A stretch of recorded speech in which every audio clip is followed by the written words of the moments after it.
Drinking with Authors may contain adult content. Listener discretion is advised. Welcome, everyone, to another edition of Drinking with Authors. I am one of the authors today, Nick Savage, also your host. This episode, as every episode, is brought to you by Four Horsemen Publications. So find them online, find their website, give them some love. Without them, this doesn't happen. Tonight, I have a public service announcement, and I am drinking this espresso martini mix, which is delicious, with vanilla Coke. Also delicious. You mix the two together, it is absolutely atrocious. But it's what I chose to drink, so I'm going to suffer through this. So salute to that. But I want to, more importantly, welcome tonight someone whose work has been featured in publications such as the Huffington Post, author of Women of Glass and Other Parables, Candice Lola. So Candice, thank you for joining us today. Thanks for having me, Nick. I'm really excited to be here. Thank you. Yeah, no, this drink is horrible, but that's okay because our conversation beforehand more than made up for what I'm going to be drinking for the next hour. So before we get into Milwaukee and Chicago and New York and all that stuff we were chatting about, tell me about Women of Glass. Women of Glass is a short story collection. It's about 15 stories, and it is stories of body horror that celebrate feminine rage, basically angry women. It's nothing wrong with celebrating angry women. I'm telling you. I read your. Oh yes, wait. What are you drinking? Because you are also drinking. You have a Yes. plum wine. I have a plum wine that I picked up at a store a couple of weeks ago because I do not have plum wine often. The name is written in Japanese, so I don't know how to pronounce it exactly, but it's delicious. It's you know what? I love plums. I love wine. I don't see why the two wouldn't mix well together. I understand it's not like a mix of plum juice and wine. It's wine made from plums. I mean, it's really sweet though. It is really sweet. It tastes much like a juice, but it is not like a juice. You realize it after you finish drinking it. You've not had juice. Yes, don't give it to the toddlers, No, everyone. That would be real bad. It might be funny, but it would be bad. There's so much I could say about being drunk as a child. I am Italian, and growing up, we were allowed to have wine. Times were different in the 80s. Yeah, of course.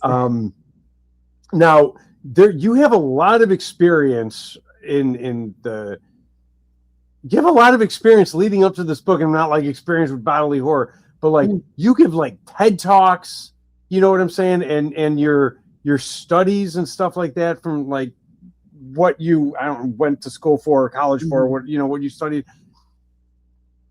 How does all of that kind of relate, feed into, inspire, add to a 15 story, you know what I'm saying? Like how did the book come about, I guess, is where my mind wants to go. You know what? It sort of happened accidentally.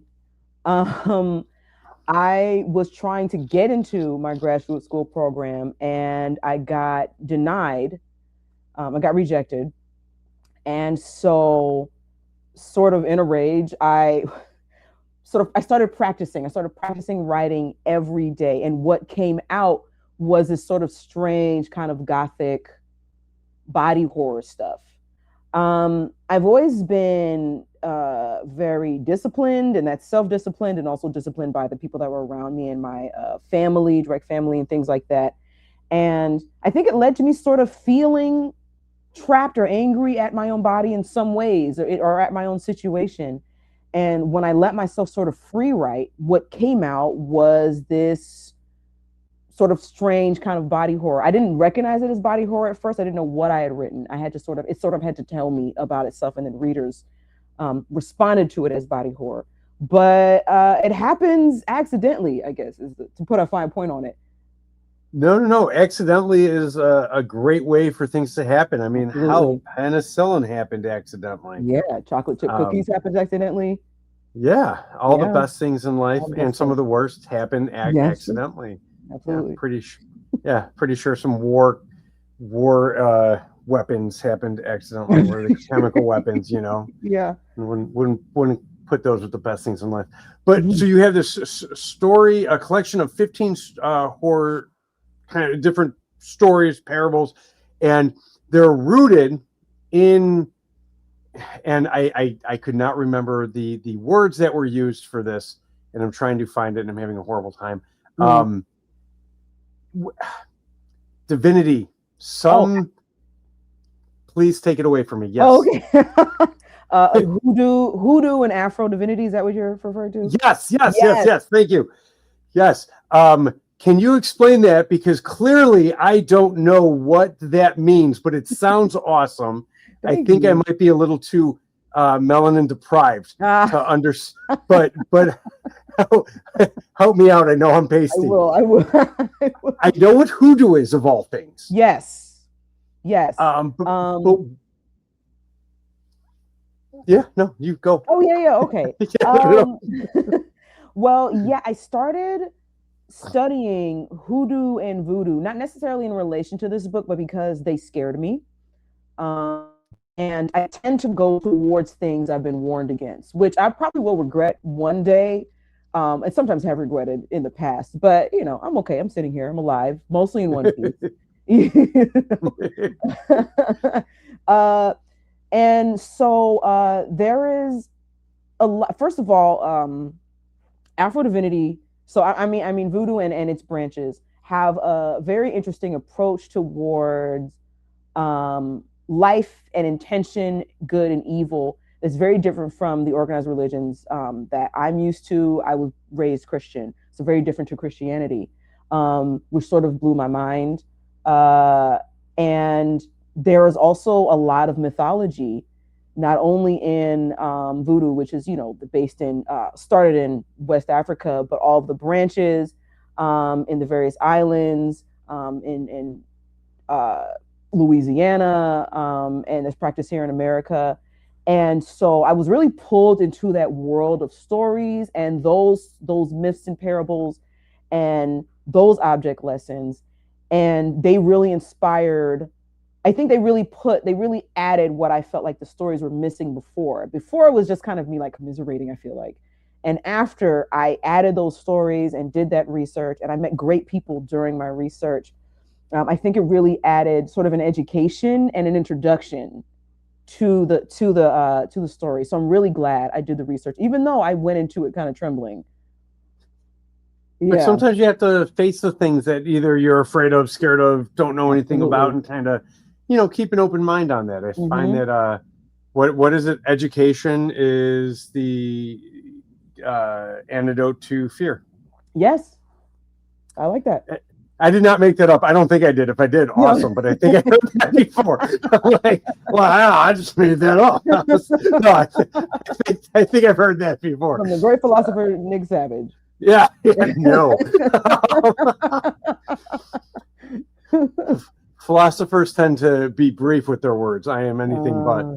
Oh well, Yeah, that's a good thing about having editors, is they tell you, hey, you need to take half of this out. Yeah, I've had some editors be really real with me. Yeah, so.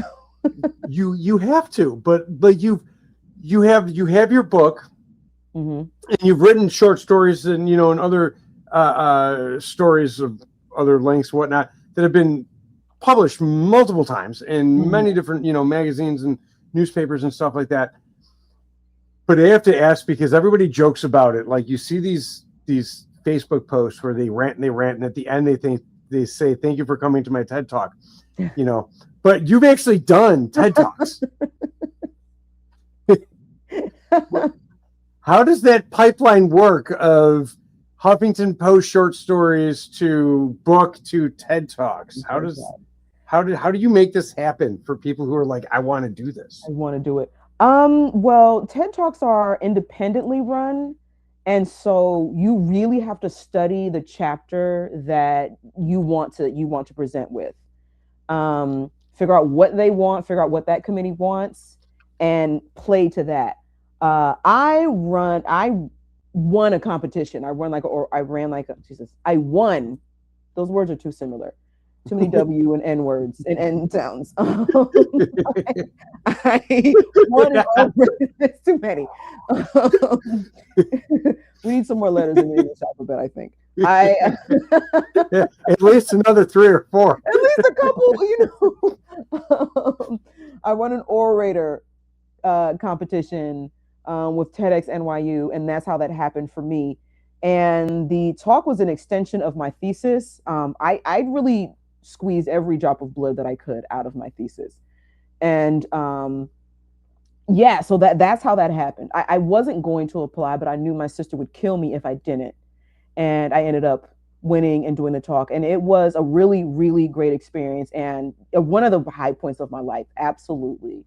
Yeah, but that's how you do it. You sort of, it's a lot of research and coming up to people and being like, this is what you want, right? This is TEDx. Yeah. I don't know. Chicago, this is what's important to you. This is what I'm going to talk about. It's very interesting. So let me dumb down the highlight of your life by asking, did you end your TED Talk like the memes end and thank everybody for coming to your TED Talk and then walk off stage? You did. Yes, I did. That is wonderful. That is wonderful. Like after all that, thank you for coming to my TED Talk. Mic drop, walk off stage. Oh my God, that moment is seared into my memory forever. My outfit gets better every time I recall the memory. That's okay. Memories can do that for you. You're like, oh, that was great. It starts off in like ripped jeans and, like a ratty t-shirt and ends in like a 3-piece suit or dress or whatever. Absolutely. Like, yeah. Do they have 3-piece dresses? Like, like what are those like business dress, whatever? I don't wear dresses. I don't know what the hell they're called. But like a nice dress or a business suit. Yeah. Snappy. Those, I mean, business. I mean, business. Absolutely. Unless it's like a horrible memory, then it gets worse. Starts off in a ratty, t-shirt and jeans, and then it's like one of those bad dreams when you're like, I wish it didn't. Yeah. But this was a good experience for you, so it works well. Yeah. Thank you. Now, you were in New York, and I have to ask this of everyone in New York because I am from Chicago, as we kind of mentioned backstage. And you're from Milwaukee originally. Yes. So I'm just going to give everyone your history of where you've lived, your addresses, social security numbers. It'll be great. New York, Chicago. Do you have a preference on pizza, or do you like them both? I like a lot of things about both slices. What I like about a Chicago slice is that you can't really eat too many. It's a filling slice. You're gonna get a meal in your hand really fast. I like how Chicagoans can sort of tell who's a townie and who's not because of how you eat the pizza. I've lost the Chicagoan way of picking up the deep dish with my hand, and I've kind of been like, I'll just use a knife and a fork. It's been way too long. Now, what's your thoughts on thin crust? Because Chicago has the deep dish and the thin crust. It does. I like Chicago pizza. I like Chicago thin crust. I love Chicago flavors in general. I think some of the best food I've ever eaten has been in Chicago. But not to all my New York viewers, not to I love what I like about a New York slice is that it's like available everywhere, and it's really, really good on a drunken night when you just have $1 in your pocket and there's a guy on the side and you get a nice slice and it's delicious. The cheese is amazing, the crust is amazing, the sauce is amazing, and it's quick. But they're two totally different experiences, Yes. Yeah.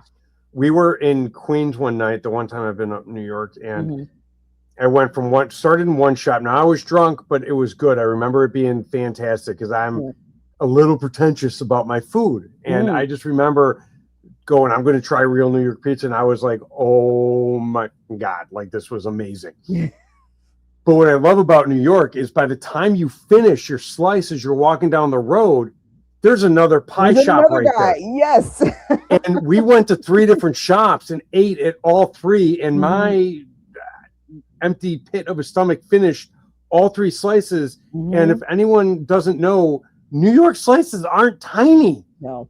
They're like, here's your paper plate, and it's hanging off both sides. And you fold it and you eat it. And it's not a 3-slice meal. No. And I did it, and it was good, and Yeah. it was, but it's a different monster. But I have to ask, because now, yeah, you do. I agree. Being from Milwaukee, will your Milwaukee family give you crap for liking Chicago pizza, or is there no like Wisconsin, Illinois animosity there?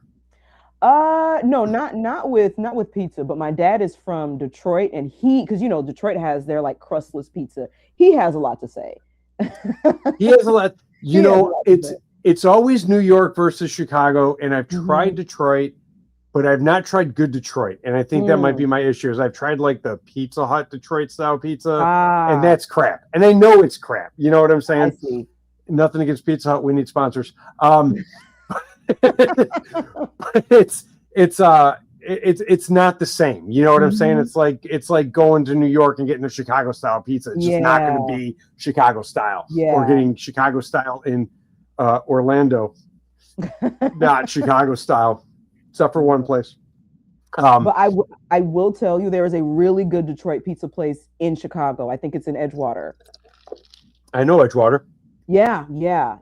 I can't remember the name of it right now, but I'll look it up for you. Because I was like, oh, this is like, are these Detroitians? This is delicious. And do you know the name of it by chance or no? Not off the top of my head, but I'm willing to research it. I'm willing to go back and visit. Well, yeah. Well, I'm going to be out there in October, so hopefully we'll get a chance to head out and try some. But no, I have to ask all of that because it is it's gotta feed the flames, and I'm not a war person. I'm like, oh, you can only like one or the other. I just have to see what people think. But you get the born and bred New Yorkers who are like, I can't like Chicago, but I do. Yeah. Yes. It's like you can. And and even I get Chicagoans who are like, oh, New York, and I'm like, no, it's really fucking good. Try it. Like, try it. It's really good. It's okay. It's okay. It's different monsters. It's Granny Smith versus Golden Delicious, or Jazz versus Gala. Those are apples, people. It's I also, I guess, have a thing for apples. I didn't know about it till right now. The Big Apple. But New York is such a fun town, though, and it's such a beautiful town. But let me bring it back to topic. I always get off topic when I start talking about pizza, because it's what we do and I'm drinking. And I finished off this bottle of Just Add Ice espresso martini, which is delicious by itself. Just don't add it to Coke. That was quite a bad choice in my life. Sorry. Nah, it's okay. I'm still going to drink it. Yeah. I've drinking vodka that no one should ever drink before. I can't remember the name of it, but it was a college experience, and I did it because I hated myself in college. Have you had Malort? I know that's like a Chicago. Okay. So here's the thing about Malort, and I do not like it, but I love botanical liquors. Like I love absinthe, which is, I know it's a wormwood liquor. It's not like a grain alcohol type stuff. Yeah. But I love like the botanical flavors of that. There's another one called Fernet Branca, which is a very dark, heavy botanical liquor that I love. I do not like Malort. I had a shot of it, and it's kind of Malort is one of those things that is going to get to the point one day where, as you're exiting your plane from wherever you're flying in from, they're just going to hand you a shot and say, welcome. You do a shot, yeah. Say welcome to Chicago, and if you don't want to take it, you have to have a card that says I've already taken my Malort shot, 1995 or whatever. And it expires. Nope, you got to do another one. Yeah. But Malort is the best thing to come out of Malort, and I have to shout out to this band. Is a band called Malort and Savior.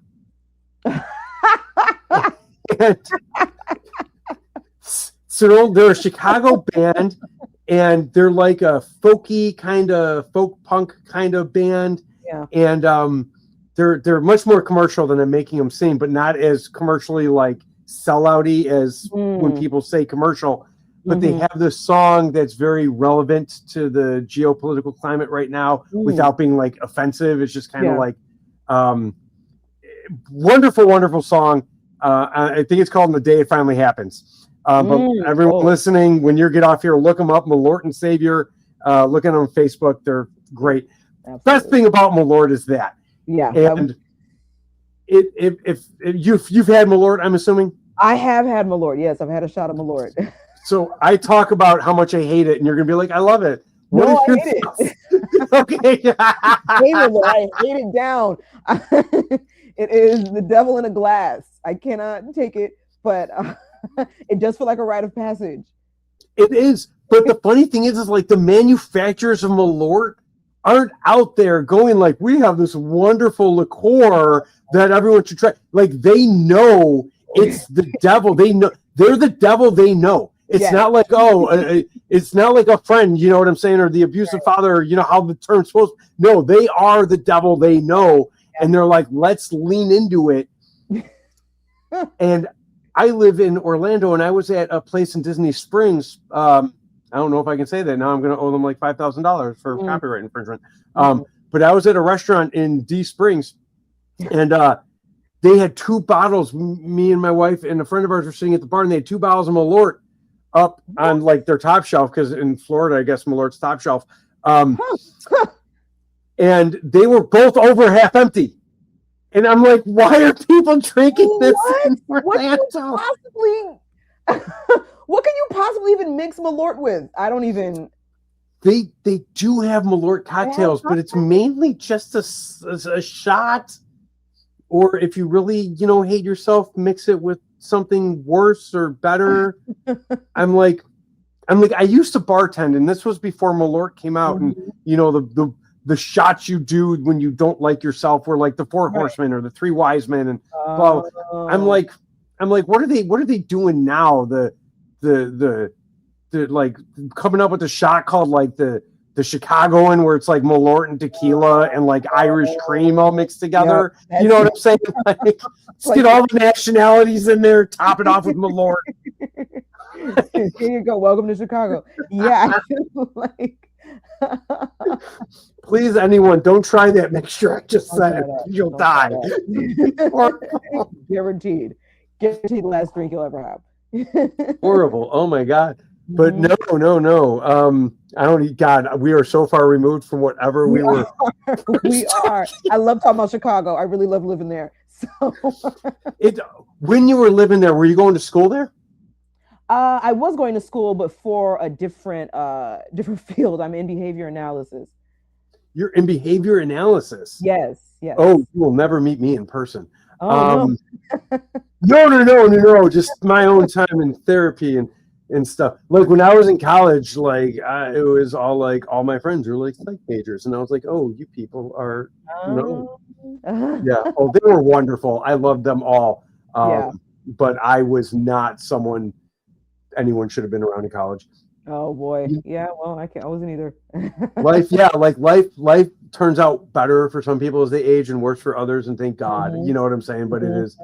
But I have to guess. Because I know people who went. I went to DePaul. I know DePaul. My sister went to Loyola. Oh, I used to live by Loyola. You used to live right by Loyola. Okay, yeah. So you were up in that area of whatever that was called. Rogers Park East. Rogers Park, yes. Thank you. I was like, my sister lived there off campus for a while, and I couldn't remember what it was called. Rogers Park was a good area, and people gave it crap. And I loved Rogers Park. I thought it was great. Yeah, beautiful, right by the lakefront. Yeah. Have you been back to Chicago in the past? I went 2 years ago, and it's actually my first tour stop for this book. My first tour stop in Chicago in Lincoln Park. I am really, really excited and happy to be going back to Chicago because the book was born there. I was inspired by the Red Line actually for my first couple of stories. So much has changed. Well, if you were there a couple of years ago, I don't know how much has changed, but like it had been about 4 years since I had been back. We went back and we went like up and down the waterfront, and just so much there had changed. And I mean, like any big city, it is ever changing. Yeah. And I think parts of it have gotten so much better. Before the last time we went down, I don't even think the Pink Line existed. You know what I'm saying? Like, wow. Like when I was in college, there was no Pink Line. They were talking about it. You know what I'm saying? They were talking about the Pink Line and stuff. And I was just like, it was the red, the blue, the yellow. Yeah. I think the green was the new one when I was in college. Oh, wow. Yeah. Yeah. And like right now. Yeah, and like Fullerton Station back then had Demon Dogs across the street from it, where we used to go and eat. And now all that's gone because now it's all part of Fullerton Station. Yes, it is. Yeah. And but yeah, there's so much like the pink or the red to the blue line. That was my stops. And because I was a partier in college, I had to try and stay awake on the trains. Otherwise, I would end up at way, way, way past where I was supposed to hop off and change trains. But where's your favorite stop when you go to Chicago? Do you have like a first must stop at? Oh my goodness. I think it's Chicago Pizza Oven and Grinder Company, or I'm messing the name up, but it's in Lincoln Park, and they have this deep dish. They have this pizza pot pie. They don't take reservations. They don't do anything digital. There's one old guy, and he's like, "I'll remember you." And is a long line, and he does. He knows when you skip someone. He knows when your time is there. It's very old school in a lot of ways. Their menu is limited and delicious. And I always make a stop there. Chicago Pizza Grinder Company, I think it's called. Over by the zoo. Our apologies to the restaurant that we're trying to properly name. But you know who you are, and she loves you. Yes. But I'm going to be stopping there in October. Absolutely. Please do. So do favor. Before I get back on track and talk about your book tour coming up, Gene and Jude's or Superdog? Wait, say that again? Gene and Jude's or Superdog for your hot dogs? I don't. Oh my goodness. I'm not familiar with either one of those places. I did one Chicago hot dog when I was there.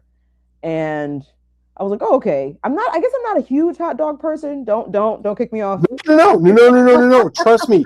Hot dogs are a very pizza is hard to make good. New York and Chicago nailed it.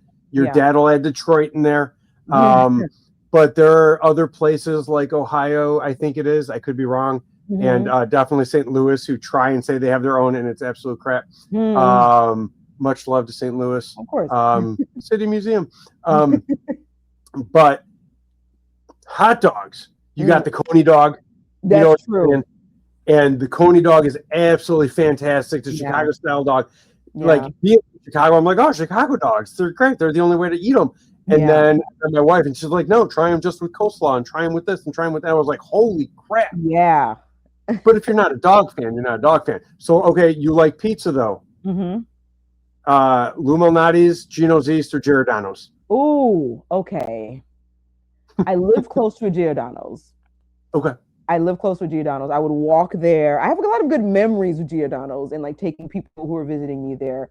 But I love Illuminati's. Illuminati's was always a treat for me. First stop when I get off the plane. Yeah. Is Illuminati's? Yeah, Lou Malnati's. And I literally, for anyone who doesn't miss food, because food in Florida sucks. We make almost all our meals because it's like where I live in Florida is just all chains. My goodness. I will cry at my first slice of Lou Malnati's. Like watching a good movie, you know what I'm saying, that you've seen 8 million times, you'll cry a little bit. I will cry at my first slice of Lou Malnati's. It's just that good. The sauce is so delicious. It's amazing. It's amazing. It's so good. So good. Yeah. But you have a book tour coming up. Yes. And we're not ending. I'm not wrapping it up right now. You have a book tour coming up, and you're stopping in Chicago in Lincoln Park. Where are you going to be in Lincoln Park? Do you know the name of the place? I'm going to be at Kibit's Nest Brew and Books, and so you could drink and read, which are two things I love doing together.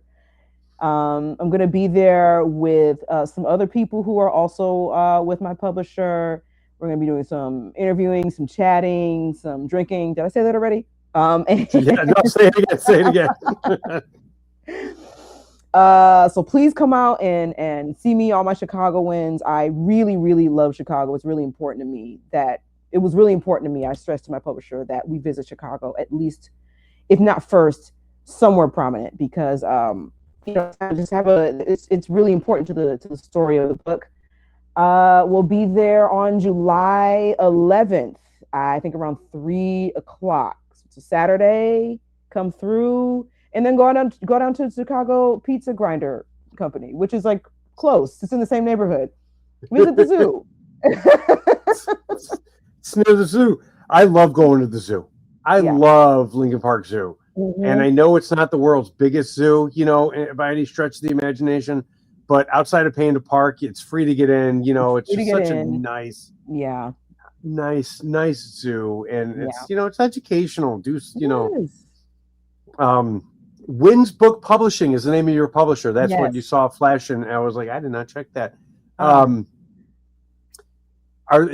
assuming you like your publisher. They're setting up all this book stuff. I do. Really publisher. Where else can people find you on this book tour? Do you know? As like what other cities I'm going to? Yeah. Well, I hope to be in Raleigh and Quincy, Illinois, and Brooklyn, where I live right now, will be the final stop. And we're adding right now as we go. There are things we have to put together and things that, you know, having to move around. So I'm sort of announcing them as I know, but you'll get at least 6 weeks notice. I promise. You get at least 6 weeks notice. And I will always bring my A game. I really, really love just this whole thing, writing, being a writer, the whole thing about it. And so we'll always bring a good attitude. We'll always bring my A game. And coming to a city near you, hopefully. And I'm assuming you have your banners, all the pull-out banners you get to put behind you, or table Yes, all the fun table stuff. Yeah. It's so and then you get to lug it around and stuff. You said you live in you said you live in Brooklyn.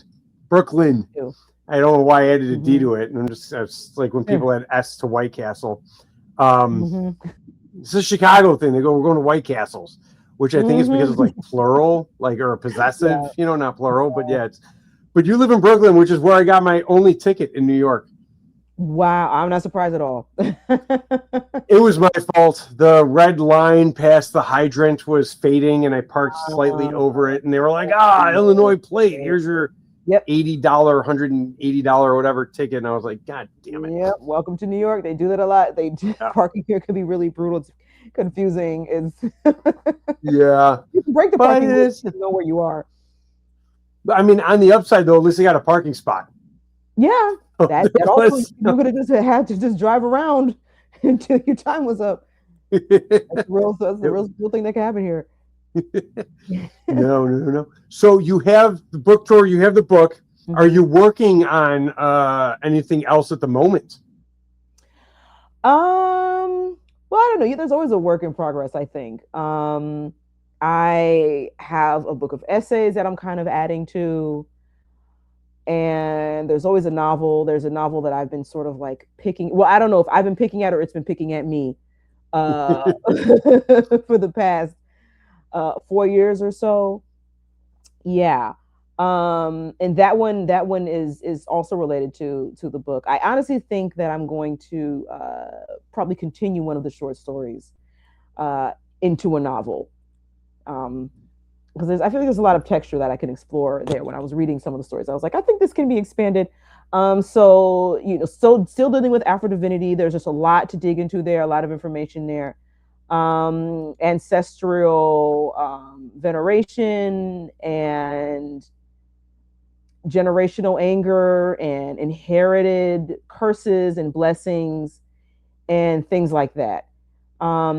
And the essay collection will be a lot like any of my nonfiction work that you've seen before, any of my essays that you've seen before in the Huffington Post or in Honeysuckle Magazine or, you know, wherever you've read me before, where it's kind of quick-witted, well-researched, and sometimes a little mad. So a question popped in my head, which is, I guess, how they form. So I had a question. You said you were raised Christian, Catholic, of the Judeo religions, but voodoo and the hoodoo scared you, which is why you wanted to explore it, which is how you discovered the Afro divinity.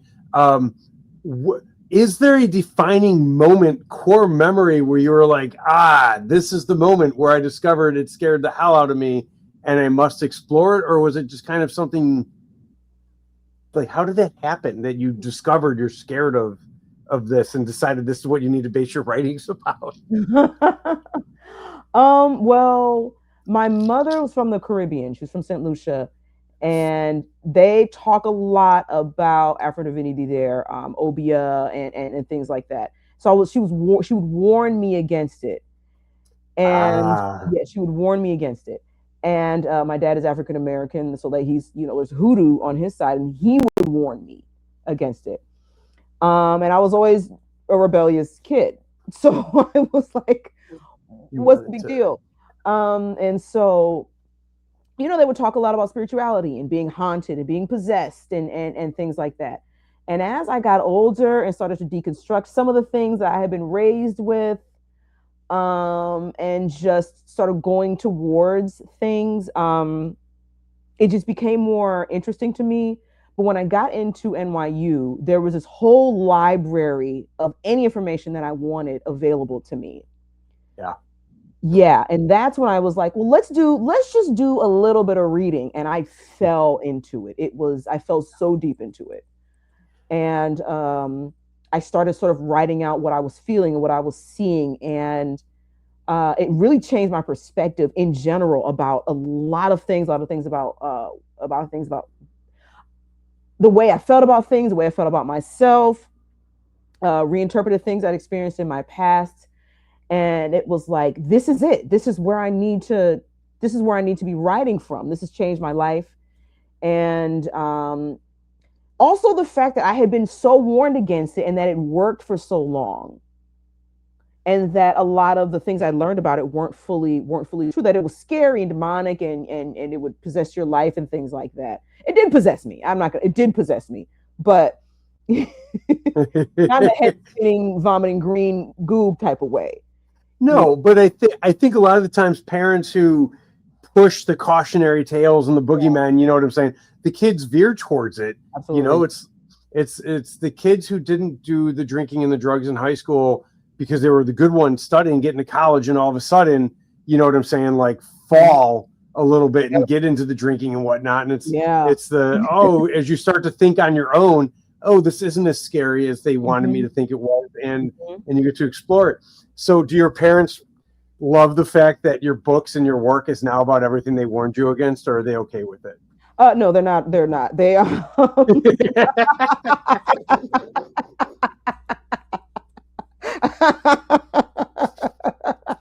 I am not going to do an impression of how I can imagine a mother from the Caribbean islands yelling at you and lecturing you about, because that would be completely inappropriate. But I can imagine an angry Caribbean mother lecturing you about everything she warned you about and how you've done this with yeah. She asked me to stop reading my stories to her and please fetch her the Bible. Not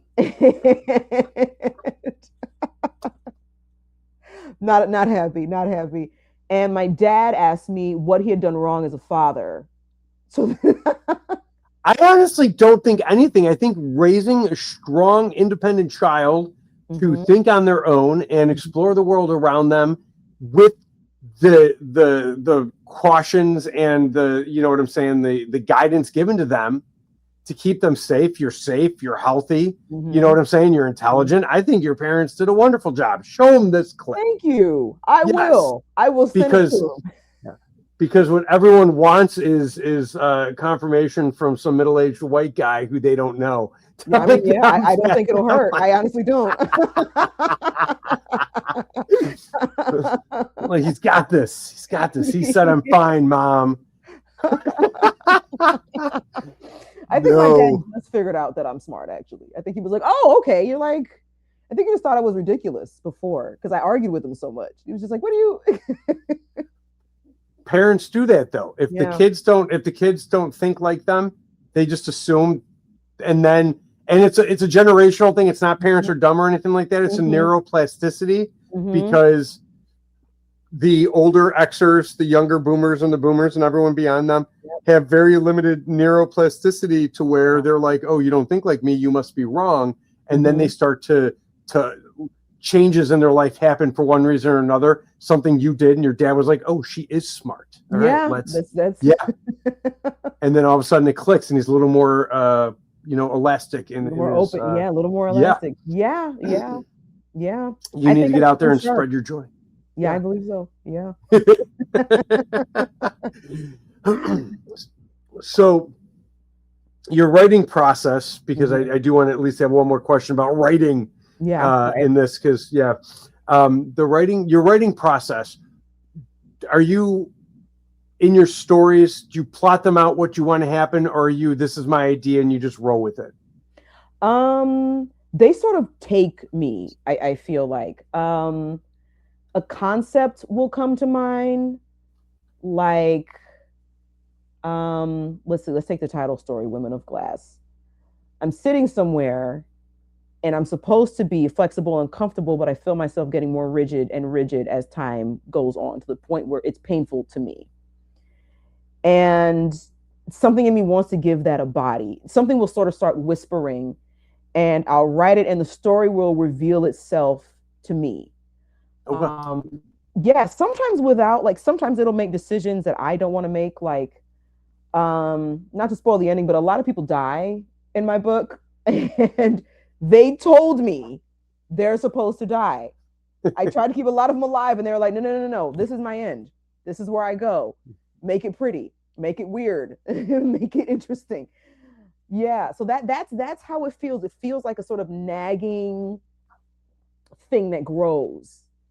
When I try to plot, I get stuck. I've never been able to write traditionally, which is really biting me in the butt when I'm writing this novel because it's so long form.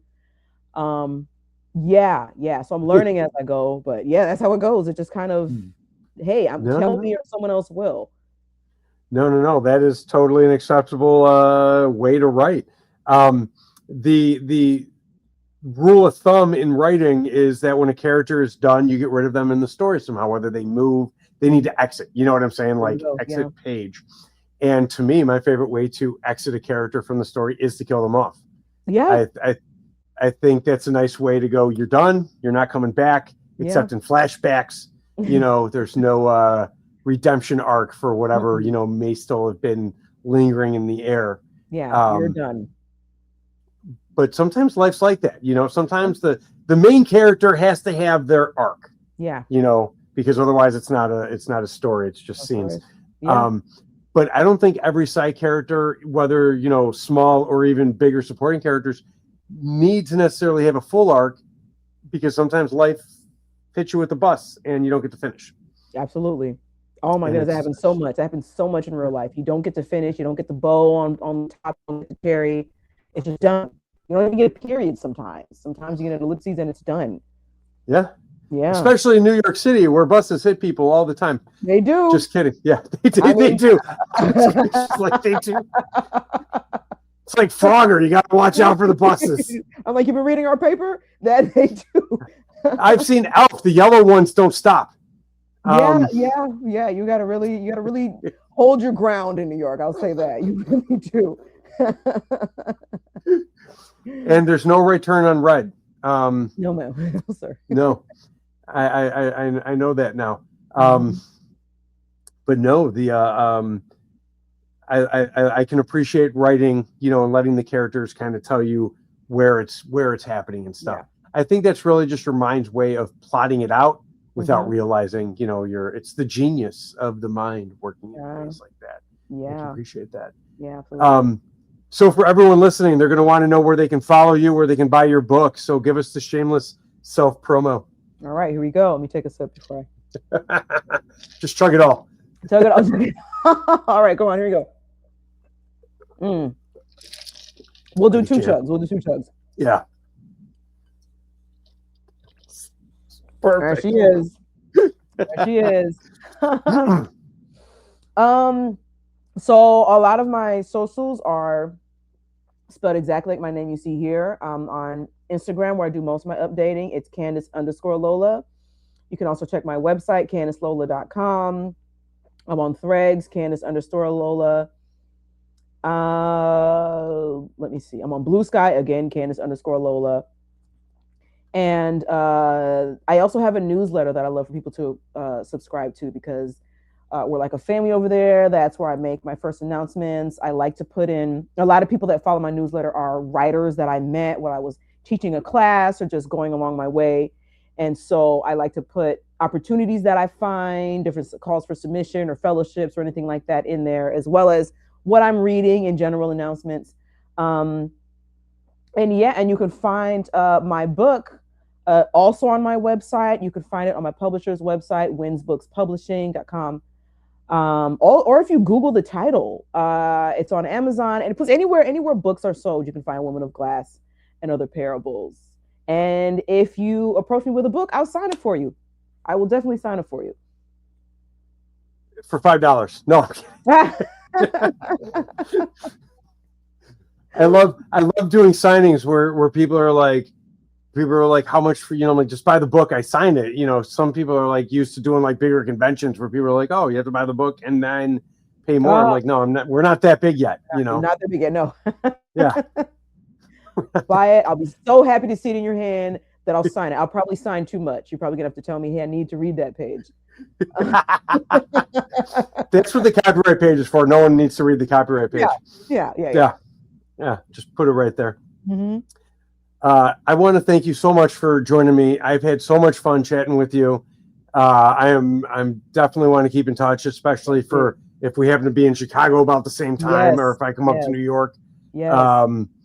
But thank you so much for joining me. For everyone who's tuned in, thank you so much for tuning in. Follow or buy her book, subscribe to her newsletter, show some love for everyone, and follow, share Drinking with Authors if you enjoyed us. Mm-hmm. If you didn't, why would you still be listening? And if you know sponsors, we need them. But until next time, remember, it costs nothing to be kind. See you then. Thank you for listening to Drinking with Authors. Join us next time for another fun conversation with an author over drinks.